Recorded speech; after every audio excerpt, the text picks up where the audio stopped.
And of course, this is what helps this get a little bit of traction, you guys.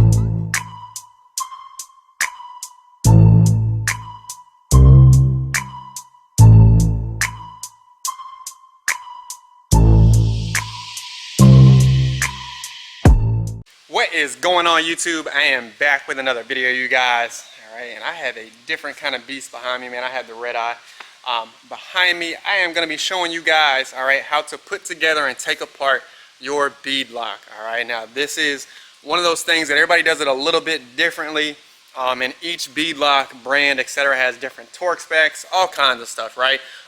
Both of my beadlocks are actually already done. But I'm going to show you guys how to take them apart and put them together.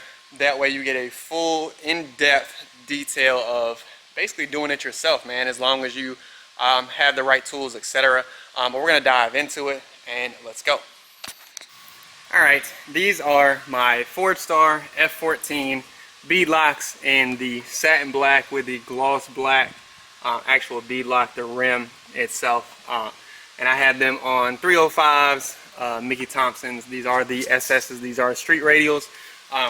Now again, both of them are done right now, but it's time for me to take them apart, get some new tires, etc. But I figured, why not show you how to do it? Because number one, there's a few things that people don't know when it comes to this wheel, or this specific wheel, I should say. And of course, this is what helps this get a little bit of traction, you guys. Because with even P0s or anything like that, you're not going to get any traction as if you try to hit the gas even this hard, you guys. But I'm going to show you step by step how we're going to get this thing off and put it back together. Let's go. Now let's go ahead and go over the tools that you're going to need. Pretty simple if you're doing it at home, but there's going to be two asterisks that I'm going to give you, but we'll get to that when we get into the video. First thing, all right, you have what I call basically this takes out your tires, I was about to say tire sensor, the actual plug to allow all the air to come out, or you can do it the hard way and grab basically an air release thing that plugs into your hose here. All right, but I'm gonna do it the simple way and actually take it all the way out.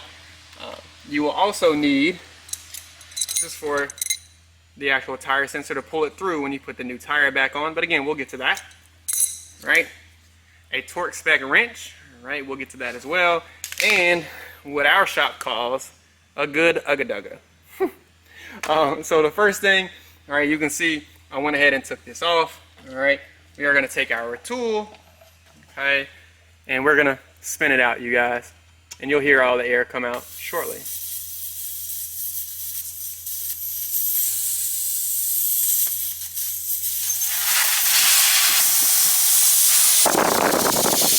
So I don't know if you can hear that, but I actually dropped it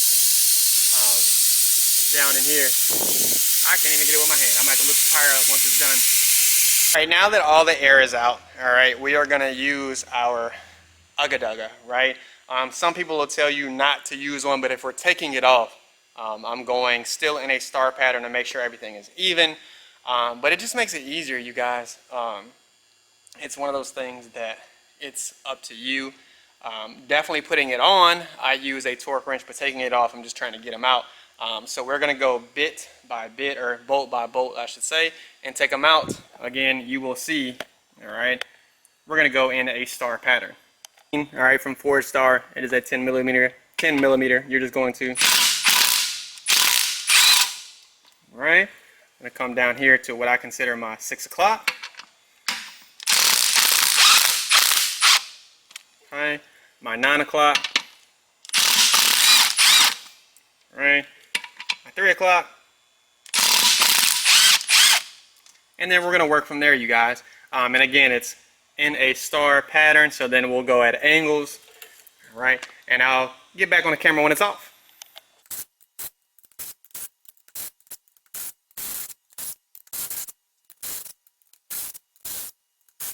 So it's finally out. All right, you can see every single screw or bolt. All right, oh, I almost lied to y'all.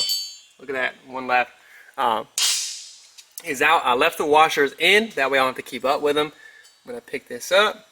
All right, and you can see, all right, this is actually what holds, all right, the tire on the rim itself.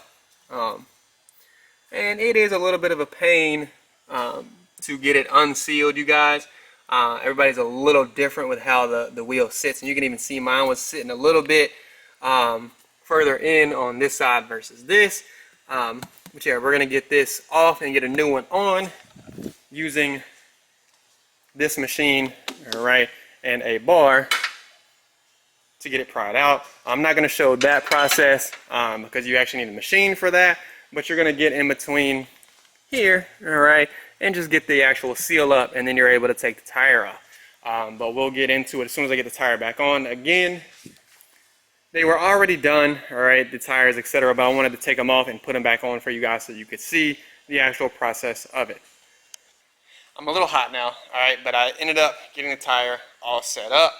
It is now back on the rim, all right, you guys can see. I'm gonna put the faceplate back on. We're gonna start to run the screws in the same star pattern that you guys are gonna see here shortly. With the tire itself, when you put it back on, you use soap and water, no wax, all right? Because if that wax starts to get in it, the tire will just rotate. Yes, it can dry out. So all my trolls in the comments, I got you. But I use soapy water, and of course that dries out. That way there's no slipping, right? But we are gonna put this faceplate back on, and then we're gonna show you guys how to torque it and get it done.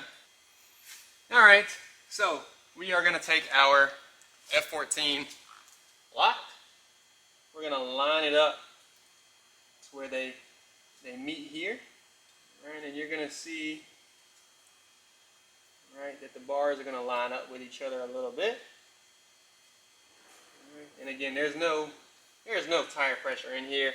And then we're gonna lock in our, again, 12, 9, 6, and 3, and then we'll start the pattern. So we have our 12, 6, 9, and 3 locked in. We're gonna start running a few of our bolts, again, in that star pattern, you guys. It does take a little bit of effort, all right? Just simply, you know, based on I'm OCD and I'm a little tedious, right? And again, you're gonna see in the star pattern itself, and I'm running these in finger tight at the moment. Making sure nothing is cross-threaded or, you know, anything of that nature, you guys. And again, it takes a little bit of effort to make sure it's going in the right place. Pause.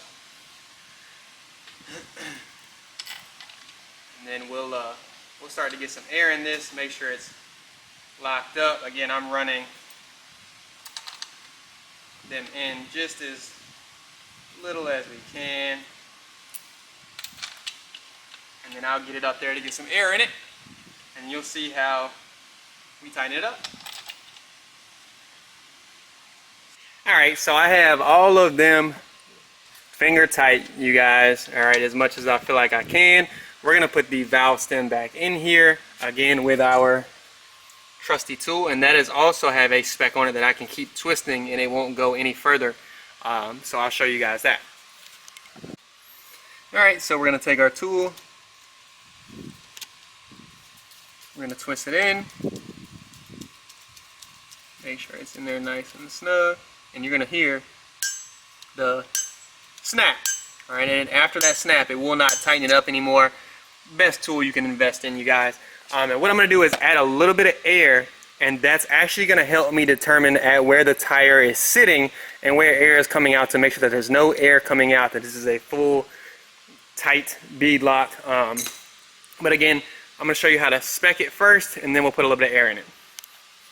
Alright, so that torque wrench is now going to come into play, you guys. Now the one I am using is actually in inch pounds, not foot pounds, because it's only between 15 and 18 pounds that you need, alright, to torque these bolts on, right? You don't want to take your ugga dugga and run it through, right? 15 to 18 pounds, so I'm going to set it to 16. and you basically divide the big number by 12, all right, and then find what equals 16 and run it at that. So you'll see me in the video kind of just go at it in another star pattern. Again, everything is in a star pattern, you guys.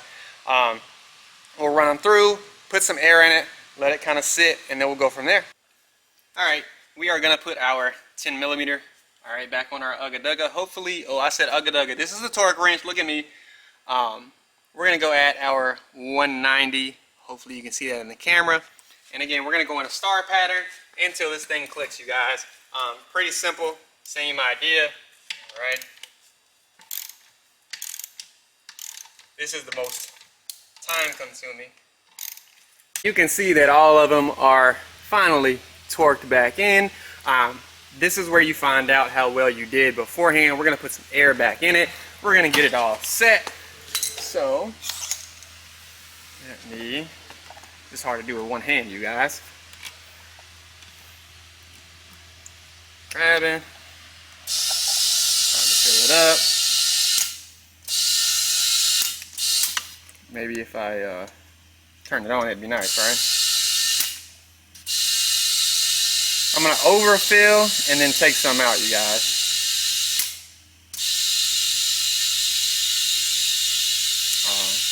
But what you'll notice is if you have any leaks anywhere, you'll hear the air and be able to feel where it's coming from.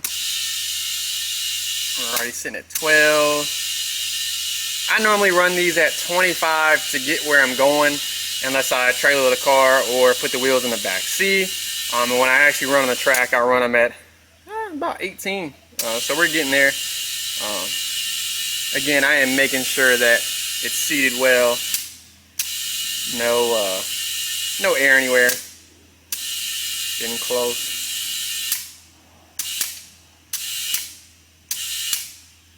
$25 to be exact. All right, and I don't hear any air anywhere.